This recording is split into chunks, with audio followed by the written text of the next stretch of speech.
Assalamualaikum warahmatullahi wabarakatuh.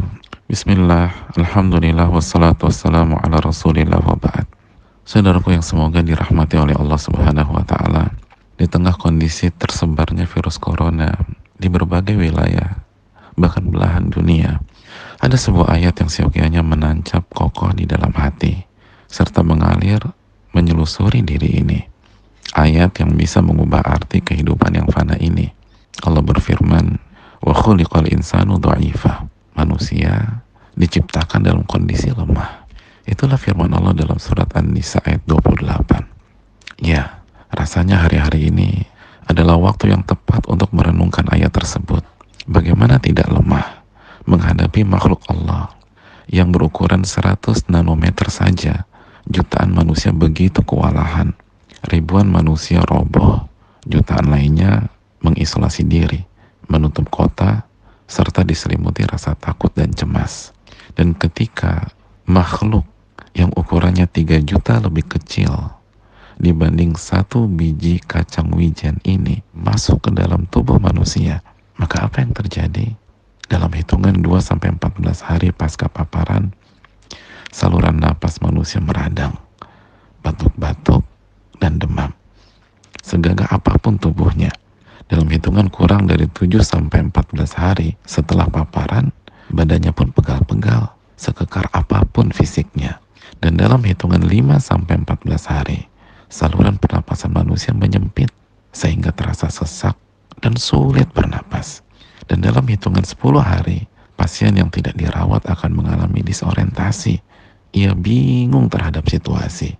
Beberapa kasus terjadi penurunan nalar dan menjadi irasional. Dan dalam hitungan 19 hari, pasien tanpa perawatan berpotensi besar kehilangan nyawa. Mayoritas meregang nyawa karena gagal bernapas. Hal di atas tentu saja tergantung takdir Allah subhanahu wa ta'ala. Lalu kondisi imunitas tubuh manusia dan berbagai faktor lainnya. Belum lagi dampak ekonomi global yang semakin terpuruk. Maka tidakkah pemandangan ini menunjukkan betapa lemahnya kita sebagai manusia? Saudaraku yang Allah muliakan, sebagai pihak yang lemah, maka bukankah kita butuh terhadap Zat yang maha kuat? Sekarang, di hadapan pelupuk mata kita, hendaknya selalu dihadirkan sebuah ayat di dalam Al-Quranul Karim. Ketika Allah berfirman, Ya ayuhan nas, antumul fuqara'u ilallah, wallahu wal ghaniyul hamid. Wahai manusia, kalian itu fakir, butuh kepada Allah.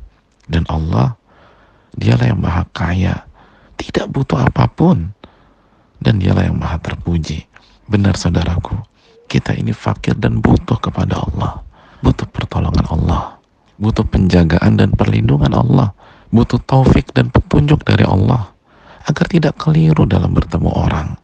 Atau terjebak radius jarak dekat dengan orang yang salah. Atau memegang sebuah benda yang ternyata terjangkit virus tersebut. Dan jika seseorang ditakdirkan terjangkit, dan kita semua berharap semoga itu tidak terjadi, tapi jika ditakdirkan seseorang terjangkit, maka ia butuh hidayah agar bisa menghadapinya dengan sabar, dengan ridho kepada takdir, serta butuh pertolongan serta kesembuhan dari Allah subhanahu wa ta'ala. Allah subhanahu wa ta'ala berfirman, fafirru ilallah, bersegeralah untuk kembali kepada Allah. Saudaraku yang Allah muliakan, maka bersegeralah kembali kepada Allah, khususnya pada kondisi seperti ini. Tingkatkan iman kita dan amal soleh kita. Panjatkan doa, ingat kepada Allah, jaga diri dari maksiat dan dosa, khususnya pada hari-hari ini. Lalu berikhtiar dan lakukan social distancing semaksimal mungkin sesuai dengan kondisi masing-masing sebagaimana arahan dari pemerintah. Saudaraku, semoga Allah menjaga kita semua dan semoga kita bisa melalui hari-hari ini sehingga kembali normal kembali dengan pertolongan taufik dan hidayah dari Allah Subhanahu wa taala. Assalamualaikum warahmatullahi wabarakatuh.